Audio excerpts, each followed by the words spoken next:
Sweater season is coming to an end, and while that's always sad, it's a good opportunity to wash our knitwear and make sure it's clean for next year. I wear a lot of pure natural wools, so I don't have to wash my knitwear very often, but I do like to do one big clean a year before I store everything to be sure there's no problems with bugs or general stinkiness. So I'm doing my big wash today. You'll see I am not choosing to wash my hats. They're very new and weren't worn very much before the season ended, but all of my sweaters and my house socks I'm going to wash. This is what I have right now in the space that I'm in currently, so here is my to be washed stack. Right now, my wash routine is pretty simple and minimal. I always use Eucalan for my wash product. This is a no-rinse solution for wool, and it conditions the wool as well, so I love to use it. For my washing receptacles, I use bins. These bins are just from IKEA. I be sure to rinse them out if they're dusty, and then I fill them with the correct temperature of water and a little bit of Eucalan Woolwash. The temperature depends on the type of knit that you're washing, or the type of wool rather. I usually go for as warm as like my hand can comfortably stand, unless it is a heavily dyed and like maybe a striped garment where the dye might seep through, then I would use something cooler. I be sure to push the knits into the solution I've made very, very gently, because again I use quite warm water. There's minimal risk of felting, but be extra gentle just in case. Here's me just gently squishing in, and be sure everything is submerged. You want everything wet so that it can uniformly bloom and wash together. So I'll just do this routine with all of my knits.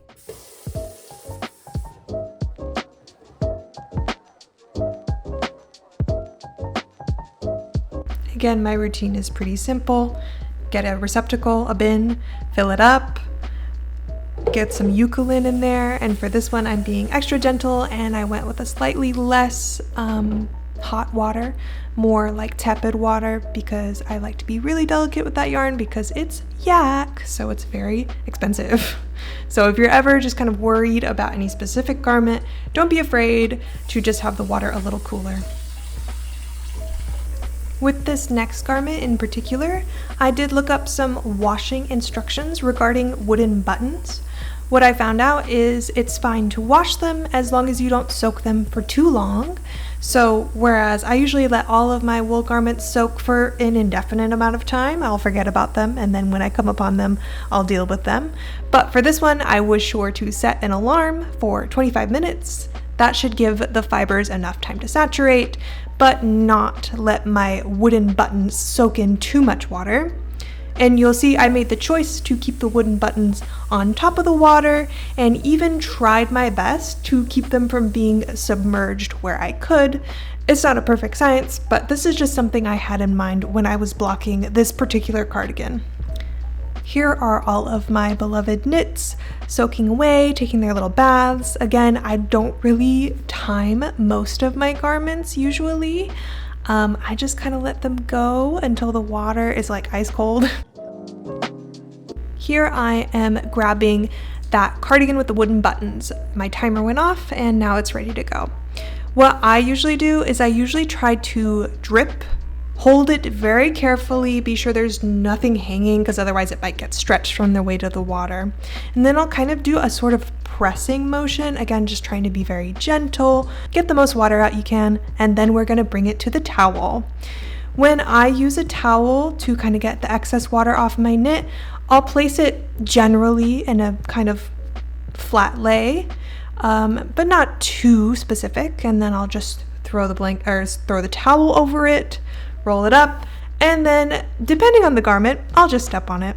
I think I do this with all my garments. If there's something very delicate, I might do a hand squish, but don't be shy. You can just squish it, all the water out, it'll be fine.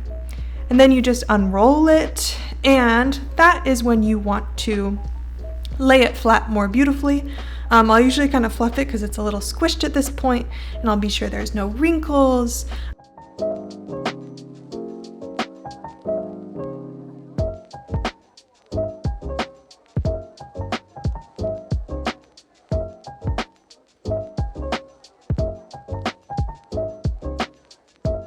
Go ahead and take your time here and kind of squish everything exactly how you want it to be.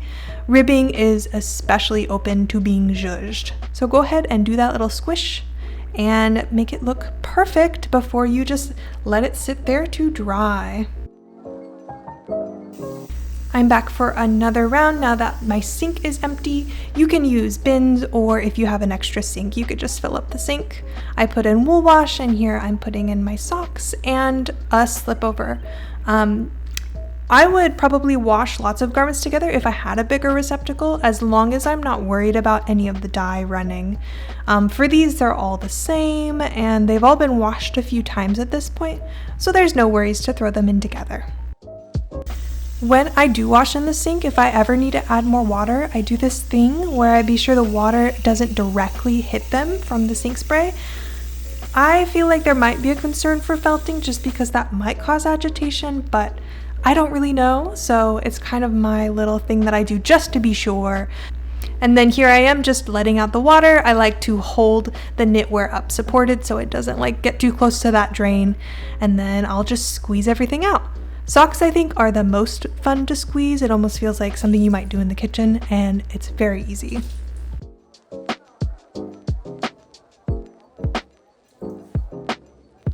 Here is the garment that I'm being extra delicate with because it's made out of yak yarn.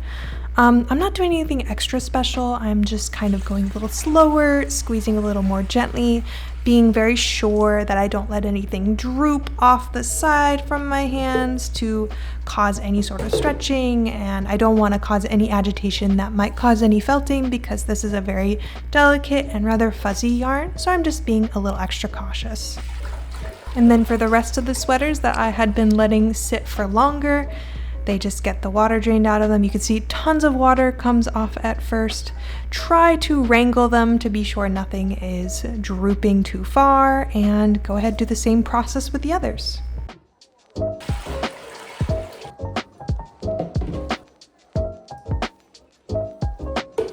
This next sweater is a great example of something I would be sure not to wash with anything else.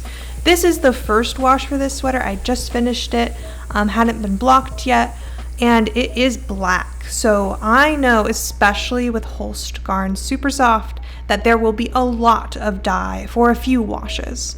So it might be quite a few washes before I trust this particular sweater to be blocked or washed with anything else. Maybe even never, just because black is such a powerful dye. Other dyes that I know to be very powerful are red. Red is especially bad, which is sad because we love a red and white stripe. But if you do have a striped garment with a really thick dye like red or black, be sure to do it in a cooler setting. Cooler water will decrease the amount of dye that comes out from the fibers, and hopefully no dye seeping will happen, and your whites will stay white and your colors will stay colors. Here I'm towel squishing and drying the next set. Because it's socks, I don't think I need quite as much weight. I'm just doing it with my hands, unrolling it. Same process as before.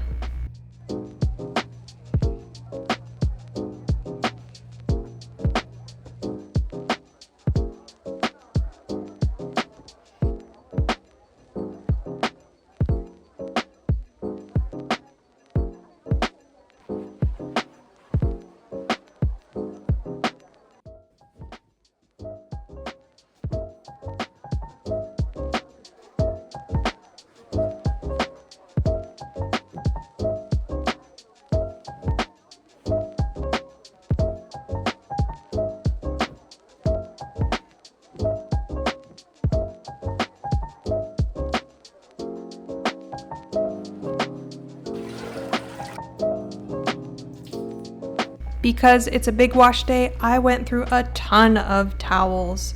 I know that some people choose to put their wet knits in like a spin cycle on their dryer. or their washer. I'm a little afraid to do that, so I just use a billion towels. Sometimes I have some concerns about dye leaking onto towels, so maybe use a beach towel or a darkly colored towel if you're super worried, or something you can bleach. When I'm finished with all of my bins, I just rinse them out in case there's any oil residue from the wool wash, and then I let them dry. We were staying with family when I did my big wash, so I got to hang out with the family dog. This is Missy. I think she's 13 years old, and she is the cutest little crusty white dog, and we love her.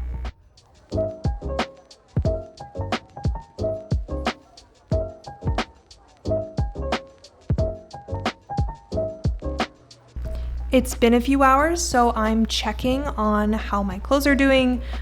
I removed all of the towels because they were soaked through. So this was a towel on a carpet situation, not the best for drying. So after a few hours, I decided it would be best to lay them on the tile so they have a little more airflow. If you have wet fabric under them, it's going to take them a long time to dry and they might start to smell mildewy. So I made a good judgment call here and put them on the tile, and they dried much faster. I just vacuumed the tile before I put everything down.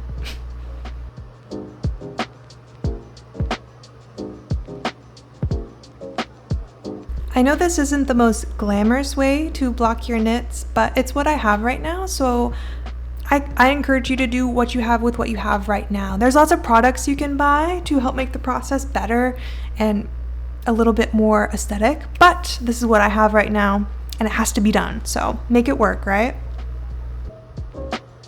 Here I am the next day, seeing if everything is good and dry. You want to be sure to check under the knits, check under where anything was folded, check the armpits, anywhere where it's a little thicker, be sure it's dry. And mine were dry at this point, so they're ready to be put away.